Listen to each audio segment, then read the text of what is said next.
Hello, welcome to this lesson all about the types of radioactive decay. Here we go. This is nuclear chemistry. Welcome. We are going to be looking at the types of radioactive decay, and then we are going to talk about the penetrating power of each of those types of radioactive decay. So first off, we need to understand what radiation is. Radiation, if I could move this bubble, I have so much trouble with the bubble.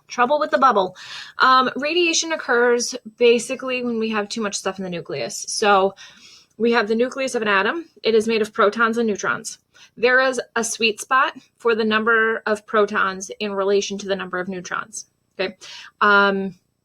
You should remember that protons are positive, and when you put a bunch of positives together, they're all going to repel. So nature essentially made neutrons so that you could have a proton, and you stick a neutron in the middle so that these two protons don't repel each other. It creates a little bit of a buffer zone.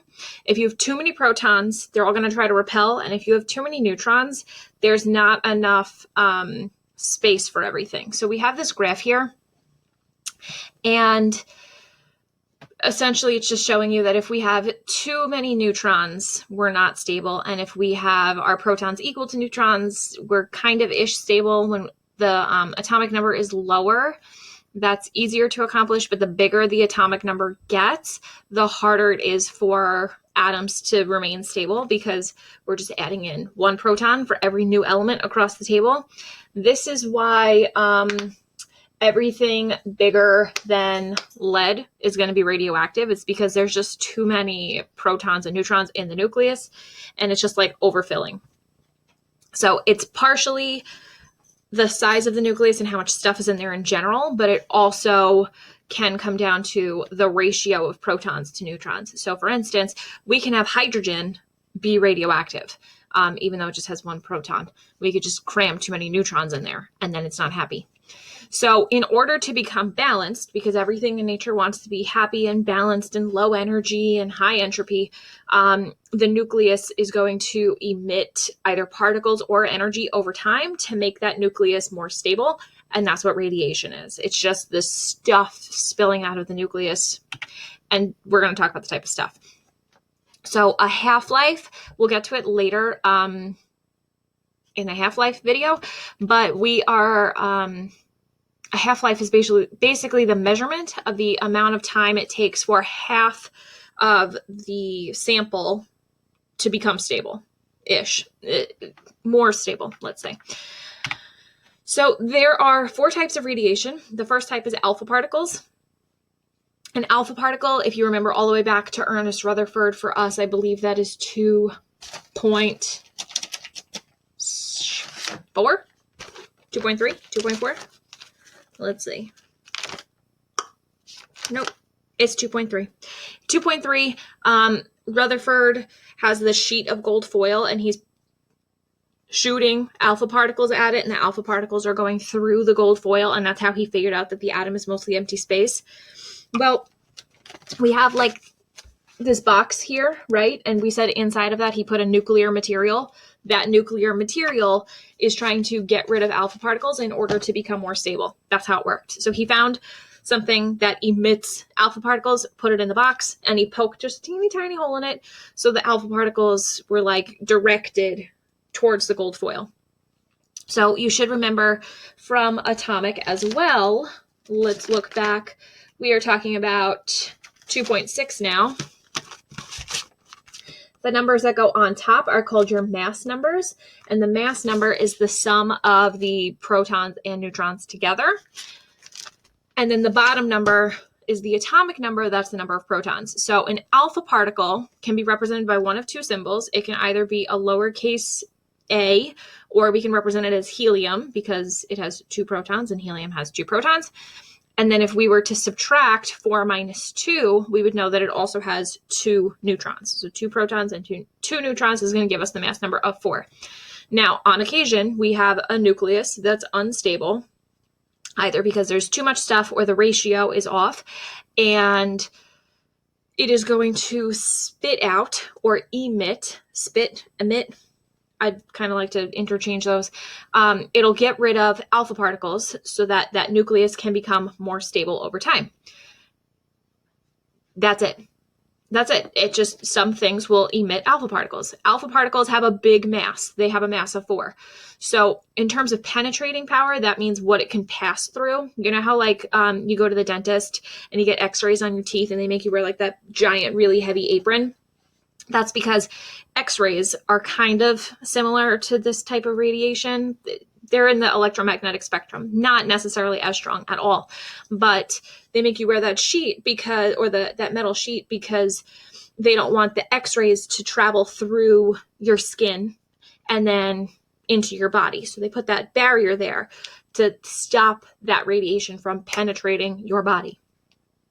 Alpha particles are kind of similar in that they can pass through stuff, but because out of all of the types of radiation, they are the biggest, they have the weakest penetrating power. So because it's like a big blob, it's hard for it to pass through other things, but it will pass through. You know that the atom is mostly empty space, so this stuff can get through some things, but not all things. So we say it has the weakest penetrating power because it can't really get through most stuff, and it can go through a sheet of paper, but not much more than that.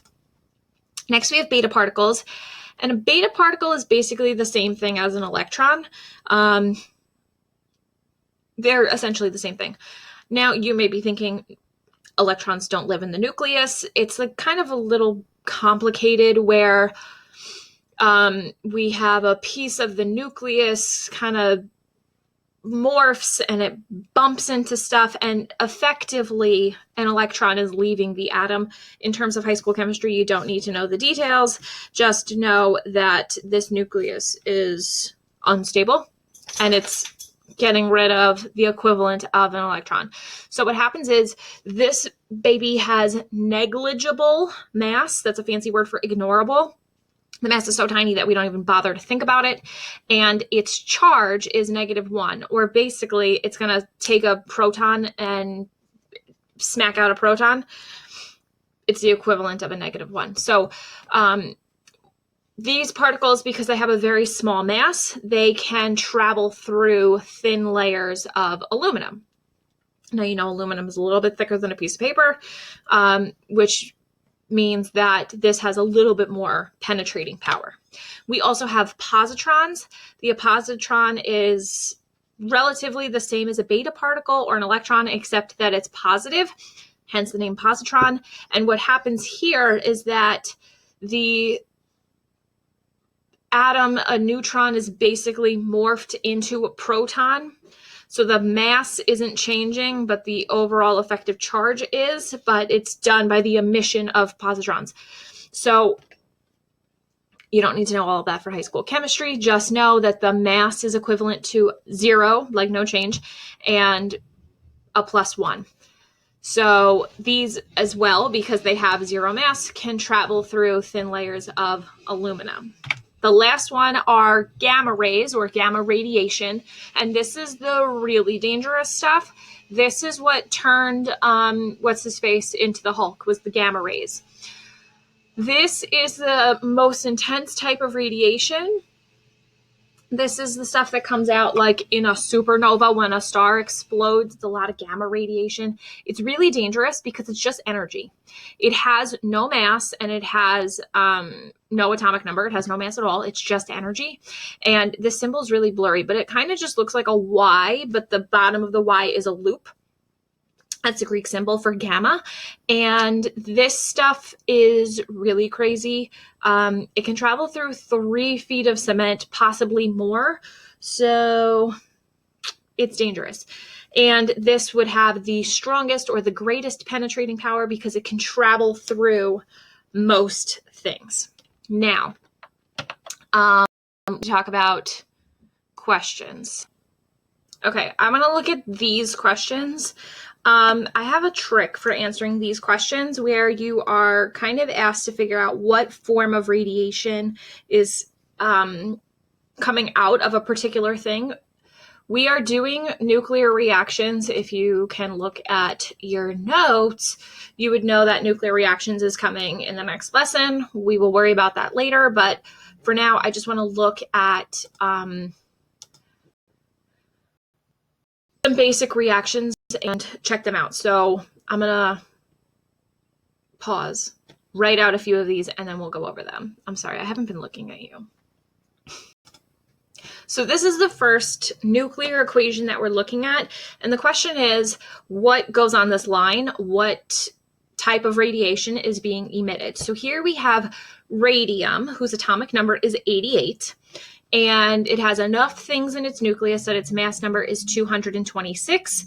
It is going to decay or emit radiation until it becomes radon with an atomic number of 86 and a mass number of 222. So the question is, what type of radiation is radium emitting? So you should remember that the law of conservation that says that matter, energy, and charge are not created or destroyed. They are just rearranged, which means that everything has to be equal. It's kind of like algebra where both sides of your equation need to be equal. The same thing is happening here. So my strategy is literally to split my equation in half like this. So I have a top side of the equation and a bottom side of the equation. And my arrow is equals. So my equation for the top would be 226 is equal to 222 plus some unknown number. I'm just going to call that x. And I'm sure you know what that number is because it's fairly obvious that that number should be a 4. So I am going to erase this line here, just this half, and I'm going to put a 4 on the top. Yeah, give me the pen. Thank you.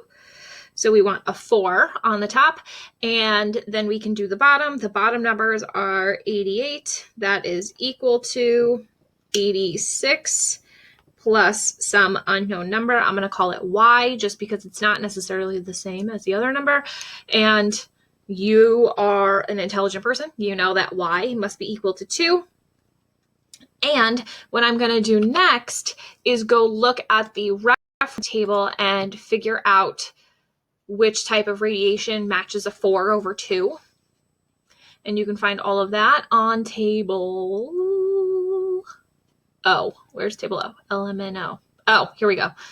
So these are your types of radiation. You have your alpha, beta, gamma, and positron is at the bottom. I need 4 over 2. 4 over 2 means that this radium is emitting alpha particles, which I can write as either HE or A. This gives you like the little A, meaning that the radium is emitting alpha particles. Sometimes they draw it like a little fish, like that.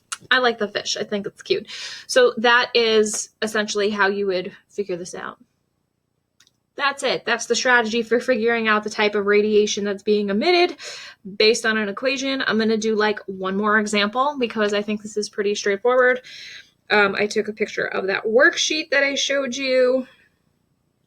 Okay, I'm going to do the second one, which was 9 over 4 BE yields 9 over 4 BE plus blank.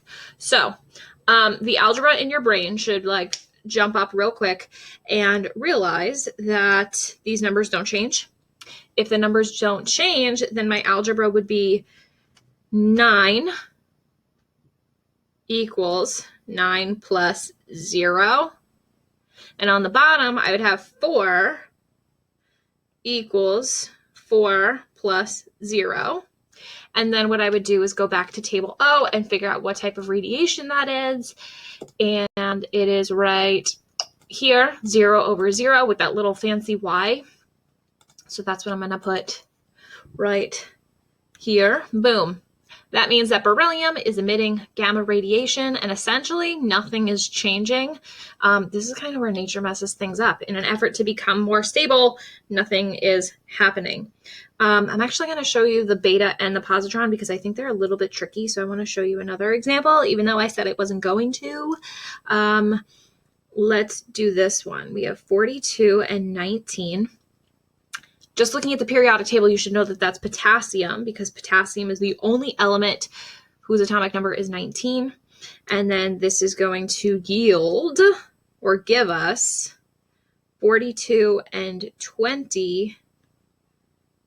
And calcium's atomic number is 20. And the question is, what type of radiation is being emitted? I got a new stylus. Writing is much easier now. So I'm going to set this up just like algebra to find my missing numbers. So I'm going to do the numbers across the top. I have 42 equals 42 plus x. Okay, you know it's 0, right? Let's hope. And then across the bottom, this is where things get tricky. I have 19 is equal to 20 plus, let's say it's y. 20 plus what number is going to give you 19? Anybody? If you need to do the algebra to figure this one out, that's cool. I'm with you. I'm not really a math person.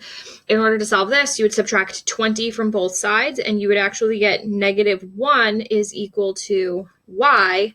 So that would be a -1 that goes on the bottom. So I can go back to table O, and it tells me that that would be equivalent of a beta particle, which you would write as a B with a long tail, like that.